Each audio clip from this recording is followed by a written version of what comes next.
வணக்கம். 2 வாழைக்காய் தோல் நீக்கி ஸ்லைஸ் பண்ணி வச்சுருக்கேன்.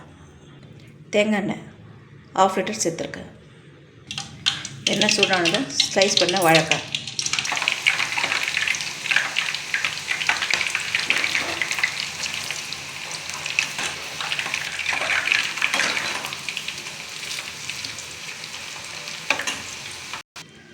நுரை அடங்கி இந்த அளவு கிறிஸ்பாக செவந்து வரும்போது எடுத்துடலாம். ஒன்றோட ஒன்று ஒட்டாமல் ஒன்று ஒன்றா சேர்த்தா சீக்கிரம் குக் ஆகும். ஃபஸ்ட்டு ஆரம்பத்தில் ஃபுல் ஃப்ளேம் வச்சுட்டு செவந்து வர நேரத்தில் இது மாதிரி சைடு ஸ்லோ பண்ணி வச்சிடணும். எடுத்துடலாம். தேங்காய் எண்ணெயில் கிறிஸ்பாக பொரித்த வாழைக்காய், ஒரு சிட்டிகை சிவப்பு மிளகா பொடி, ஒரு சிட்டிகை சோம்புத்தூள், ஒரு சிட்டிகை உப்பு, மாதிரி லேசாக புளி போட்டு பண்ணிடலாம். எண்ணெயில் கிறிஸ்பாக பொரித்த வாழைக்காய், ஒயிட் பெப்பர் பவுடர்,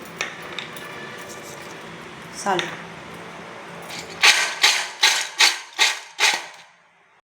வாழைக்காய் சிப்ஸ், பெப்பர் போட்டது, சில்லி ஃப்ளேக்ஸ் போட்டது.